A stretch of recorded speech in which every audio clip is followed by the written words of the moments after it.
मग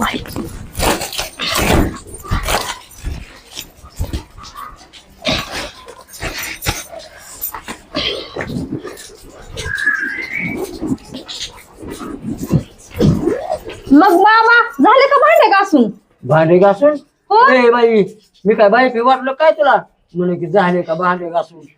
कोण म्हणे तुला मी भांडे घासायला होतो म्हणून? तसं नाही हो बाबा, काल आई मला सांगत होत्या, माझा नवरा लय काम करते, तर भांडे घासतेत, कपडे धुतेत, वाटलं तर स्वयंपाक करतेत, मला चहा बनवून देतात. म्हणून मी तुम्हाला म्हणलं, आता माझी काय गरज होती तुम्हाला तसं म्हणायची? आईला काय देवा ही बायको असेल, किती दुखायला लागले म्हणून गायला असेल. मी हिला भाकरी करू लागलो, हिला पाणी आणू लागलो, हिला झाडू लागलो, हिला धुणं देऊ लागलो. मायला हिला का मी काम केलं घरातलं सगळ्या गावात देऊन दे पिशवी का काय रे बाबा? कुशालाची बाई म्हणायली झालं का घरातलं सगळं काम. काय तयार काय नशीब माझं. आयला ह्या बायाची मया आणि किवदया करणं चुकीचीच गोष्ट आहे बाबा. ह्यांच्या पोटात काही राहत नाही. हो बाबा, तिकडं तोंड करून काय बोलायला लागलं? झाडून काढायचं राहिलं का? कपडे धुवायचे राहिले तर? ए बाई, तुझ्या काय जिबीला हारबील आहे का नाही? उठितली आमच्याच घरी येते, बायकोला आमच्या घरी येते, तिच्याकडून मरणाचं खाती पिती आणि आमची डांगी करते. घुरीतली जा तिकडे. आता म्हातारा लय पितळ गड्यानं खरं बोलायला गेलं की सगळ्या मायला बी राग येत आहे. ह्यांचं काय आहे? जाऊ द्या तिकडं, मला काय करायचंय भांडे घासण्याचं, कपडे ह्या बायकोच्या हिची किव केली म्हणून हिने माझा जीव घातला काय? सगळ्या गावात माझी डांगी केली काय? बघतो जरा आता हिच्याकडे. हिचं दुखणंच बाहेर काढतो काय बघत राहतो. चला अशी सगळ्या गावात डांगी केली होय. बघतो जरा आता हिच्याकडे. माझ्या दुकान लागली पैसे बाबा. झोप द्या बाबा, करू द्या आराम.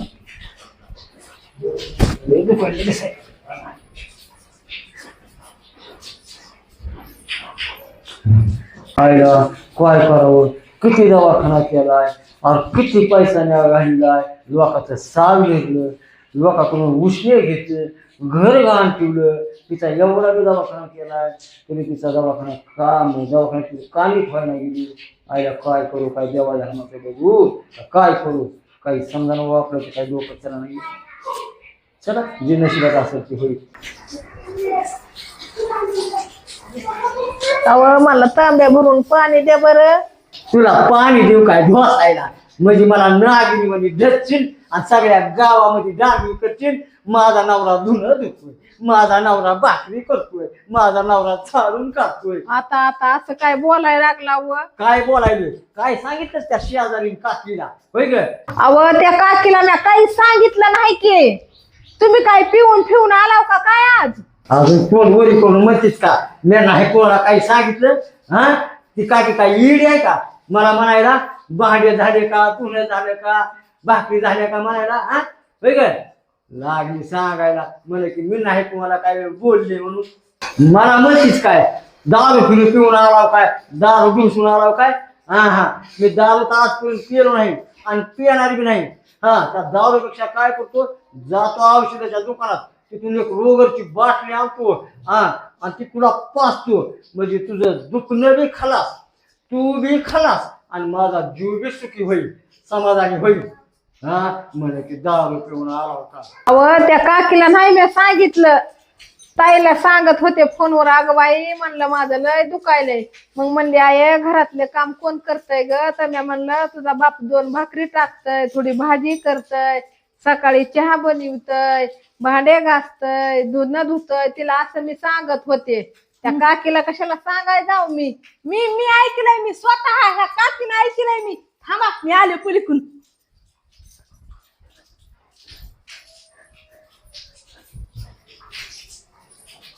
बरं आमच्या घरात भांडणं लावले माय काकी. ओ आई, मला काय एवढं येडी समजलं का? मी कशाला तुमच्या घरामध्ये भांडणं लावू? मी ज्या ह्या कानानं ऐकलं का तिच्या तोंडानं सांगितलं. आणि काय हो बाबा, अहो म्हातारे झाडात ती कशाला बिचारीला भांडतात? तितकं म्हातारीचं दुखत आहे, म्हणजे आपल्या आईचं दुखत आहे, तरी सगळं काम धंदा करतात ना. अहो सुखाने 4 घास खात जा आणि बसता की घरामध्ये. गरीब आई आहेत म्हणून तरी तुमचं बरं आहे. उठलं सुटलं की किरकिर, उठलं सुटलं की किरकिर. अहो म्हातारी मरण की एखाद्या दिवशी ह्या तुमच्या असल्या फुटाण्यानं रोज भांडायला जाऊ नका. कवा तरी त्याला 4 दिवस सुखानं जगू द्या. आई सकाळी शेंगा आणल्या होत्या, द्या बरं पसाभर. लय पोरग रडायला लागले, त्याला खायच्यात व. माय बाईचीच बाईला कदर असते. जा बरं तिला पसाभर शेंगा घेऊन या आणि द्या. ही काकी तर लय आगाऊ दिसते की. आमच्या म्हातारीचे बांधले लागले. अगोदर माझ्याच बायकोच्या साड्या मला सांगितल्यात आणि पुन्हा माझ्या साड्या माझ्या बायकोला सांगितल्या आणि पुन्हा मला म्हणते द्या शेंगा. अगं हे इमले तूच उठ आणि तिथे एक काठी आण, जरा बघतो काकीकडे. ओ बाबा अजिबात तसलं बोलायचं नाही. आता पुस्तर मी कवा माझ्या नवऱ्याचा मार खाल्ला नाही आणि खुशाल तुम्ही तुमच्या बायकोला म्हणत ए इमले जा तिथली काठी आण. तिथून पुढं तुमच्या घराला कवाच येणार नाही. येणारच काय नाही, पण असं वाटू सुद्धा तुमच्या घरना बघणार नाही. नका मला तुमच्या शेंगा. जा बाई जा, का तुझ्यापासून आमचं नाही बंद पडायलं. आज येते माझ्या बायकोला बोली होती ती बोली होती, ती खाती आणि पुन्हा आमच्याच भांडणं लावती या आणि मला की आता तुमच्या घरला येत नाही. का तुझ्यापासून आमचं नाही बंद पडायलं. आम्ही म्हातारी नव्हतो कशी मारायला लागलो. जा जा जा. अगं इमले ही शेजारीची काकी लय चाबरी आहे बघ. रोजच येते या, तुला घुलवती या, तुझ्या कोण खाती या आणि आपले भांडणं लावती या. तिच्यावर विश्वास ठेवू नको, ती लय करुरक दिसायला लागली. अगं इमले ती शेजारची काकी लय चाबरी आहे. ती रोजच आपल्या घरी येते या, तुला घुलवती, तुझ्याकडून काय बी घेऊन जाती आणि आपले भांडणं लावती आणि पुन्हा अजून म्हणते मी नाही बाई आता तुमच्या घरला येणार कधी. आणि ती काय आल्याशिवाय राहत नाही बघ. चुकलं बाबा माझं. मी तसं नव्हतं बोलाय पाहिजे तुम्हाला. रस्त्यानं जाता जाता लय विचार केला. मी म्हणलं दोघच म्हातारे आहेत, त्यांच्या जवळ कुणी नाही, मी जे तुमचा आधार हाया म्हणून वापस आले. जाऊ द्या, जे झालं गेलं ते सोडून द्या. उग डोक्याला ताण घेत बस नका. आणि काय व म्हातारे झालात की असं तन कर नका. ऐकत नाहीत का? आधीच तर म्हाताऱ्याला काय बी व्हायला. जरा शांत राहा जा. सारखं ते आईचं दुखत या. त्यांच्या जीवाला काय वाटत असेल तुम्ही एवढा तन केल्यावर. बरं ते जाऊ द्या. मग आई बरं वाटायला लागलंय का? आणि बरं होय त्या मग आणलेल्या शेंगा भाजल्यात का तशा ठुल्यात? काय करते मी, त्या शेंगा भाजते आणि तुम्हाला 2-4 देते. हो 2-4 तिला देशील आणि खोंगला भरून आपल्या घरी घेऊन जातील. म्हण की तुम्हाला 2-4 शेंगा भाजून देते. राहू दे माझ्या तशाच.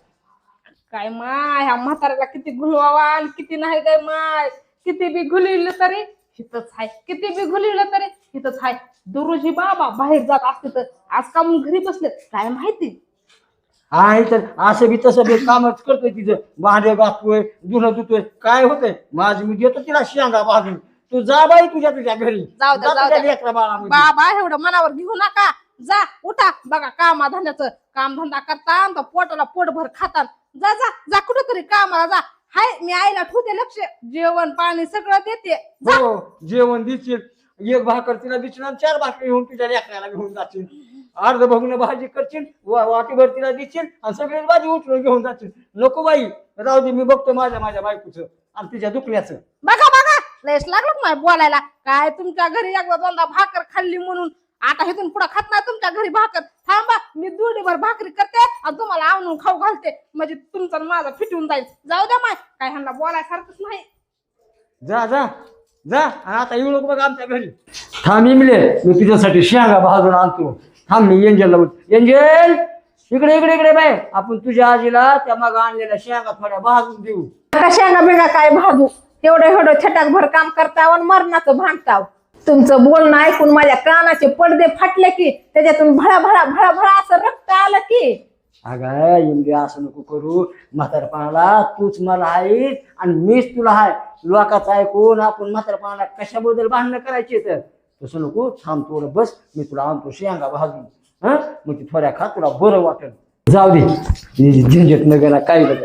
तुला काय करतो शेंगा बरोबर 1 कप चहा करून आणतो. ओ बाबा आणि आई तुम्ही दोघच नाहीत, तुम्हाला सांभाळाय मी आहे की. मला बी 1 कप चहा करून आणा.